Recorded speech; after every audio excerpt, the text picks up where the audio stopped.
बाकी अफराद का भी। इस पर बिल्कुल परेशान नहीं होना चाहिए और इन शिकायत को सामने भी आना चाहिए, चाहे वो मीडिया के ज़रिए हों, चाहे इलेक्शन कमीशन से राब्ते की शक्ल में हो, चाहे अदालतों में हो। ये सारे मामलात जो है वो चलते हैं। लेकिन मैं आपको यकीन दिलाता हूं कि जो निगरान हुकूमत है वो आइन और कानून के तहत इलेक्शन कमीशन की एआनत करेगी। इलेक्शन कमीशन की जो मौजूदा क़यादत है वो इंतहाई ज़िम्मेदार और काबिल लोगों पर मुश्तमिल है और अभी तक जो उन्होंने निज़ामुल औकात दिया है वो उस पर चल रहे हैं, बेहतर तरीके से चल रहे हैं। और मुझे यकीन है कि 30 नवंबर जो कट ऑफ डेट है उसके बाद शेड्यूल जो है उसका भी ऐलान होगा। अच्छा सोलंकी साहब ये बताइएगा कि सदर पाकिस्तान ने खत लिखा इलेक्शन कमीशन को और उन्होंने कहा है कि जो तहरीक इंसाफ को और इमरान खान, उन्होंने खत लिखा है वजीर आजम को। अच्छा सर, तो उसमें उन्होंने कहा है कि लेवल प्लेइंग फील्ड नहीं मिल रही तहरीक इंसाफ और इमरान खान को, आप क्या कहेंगे? उस चिट्ठी का जवाब जो है वो चिट्ठी से दिया जाएगा, तो उसमें कोई परेशानी की बात नहीं है। लेकिन कल भी मैंने कहा था, इससे पहले भी, कि सदर ममलकत पूरे मुल्क के सदर हैं, वो किसी जमात के सदर नहीं है, वो तमाम जमातों के सदर हैं, 25 करोड़ लोगों के सदर हैं। तो हम उनसे गुजारिश करेंगे कि वो अपना जो ओहदा है, आइनी ओहदा, जो कि वफाक की अलामत है, उसकी इज़्ज़त का ख्याल रखें। वो उनके लिए ज़रूरी है।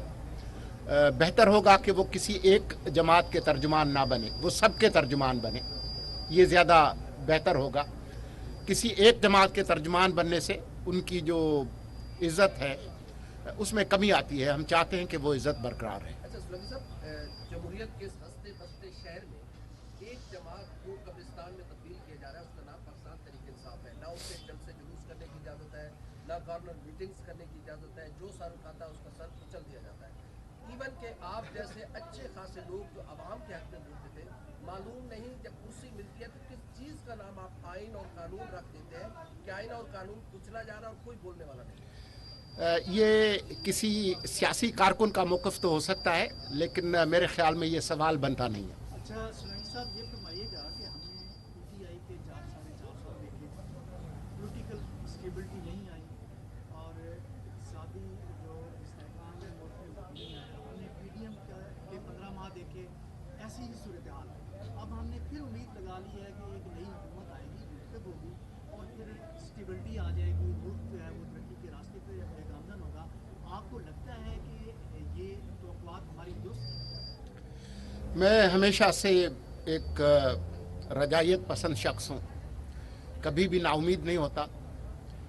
आपके आइन के प्रियम्बल में, तमहीद में, दीबाचे में लिखा है कि ये मुल्क उसके मुंतखब नुमाइंदे चलाएंगे। हमें आइन के साथ वफादारी पर रहना चाहिए और अवाम की जो इज्तिमाई दानिश है उससे नाउमीद नहीं होनी चाहिए।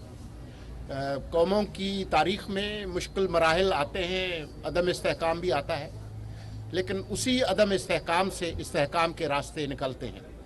हर बहरान के अंदर उस बहरान से निकलने का बीज होता है। तो इसलिए हमें बिल्कुल भी नाउमीद नहीं होना चाहिए। और ये मुश्किलात ज़रूर हैं, लेकिन हमें उम्मीद करनी चाहिए। ख़ास तौर पर ये मुल्क जो कि नौजवानों का मुल्क है, हमें उम्मीद रखनी चाहिए कि वो इस मुल्क को बेहतर रास्ते पर ले जाएंगे। साहब ये फरमाइएगा कि दो चीज़ें होती हैं, एक होती है कबूलियत, एक होती है मकबूलियत। मकबूलियत वाली पार्टी को आपने हाथ बांध के कबूलियत वाली पार्टियों के सामने लड़ने के लिए खड़ा कर दिया है। क्या ये अवामी मैंडेट की तौहीन ना होगी और क्या जमहूरियत है? ये आपका ख्याल है, हक़ाइक़ इससे बिल्कुल मुख्तलिफ है। अच्छा लगता है ऐसे है कि सब रास्ते, सब जो वास्ते हैं वो नवाज शरीफ के वास्ते हैं। क्या ये बात दुरुस्त है कि वो अगले वज़ीर आज़म हैं? तमाम रास्तों का तयन पाकिस्तान के अवाम करेंगे। न मुझे न आपको ये तय करने का अख्तियार है कि रास्ते किधर जाते हैं। रास्ता वहीं जाएंगे जो पाकिस्तान के अवाम तय करेंगे। 8 फरवरी जुमेरात 2024। उनका हक नहीं मिल रहा, लोग मुंतखब हुकूमत नहीं करते, कोई और करता है। जब आप हमारे जैसे सवाल कर आज आप जवाब देने वाले हुए हैं तो कुछ वक्त पे नहीं हुआ सर आपका?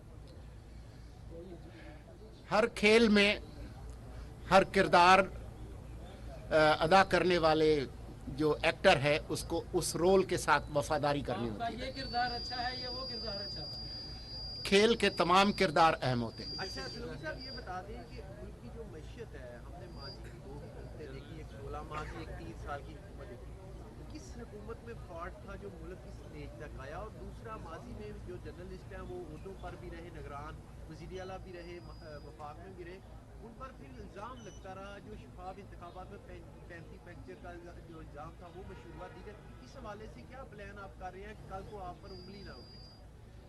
देखें, अगर आप ये सोचकर कि आप कोई अच्छा काम करेंगे और आप पर कोई इल्ज़ाम तराशी नहीं होगी तो फिर जो कुछ नहीं करते कमाल करते हैं। इस डर से कि आप पे कोई उंगलियां उठेंगी, आप अपने ज़मीर के मुताबिक कुछ ना करें, ये तो कोई तरीक़ाकार नहीं है। तो मेरे ख्याल में अगर आपका ईमान ठीक है और अगर आप सिरात मुस्तकीम पर हैं तो आपको बिल्कुल परेशान नहीं होना चाहिए कि कौन क्या कहता है। आपको सुबह उठकर आईने में देखना चाहिए और रात को सोने से पहले सोचना चाहिए कि जो आप कुछ कर रहे हैं आपका ज़मीर मुतमईन है या नहीं है।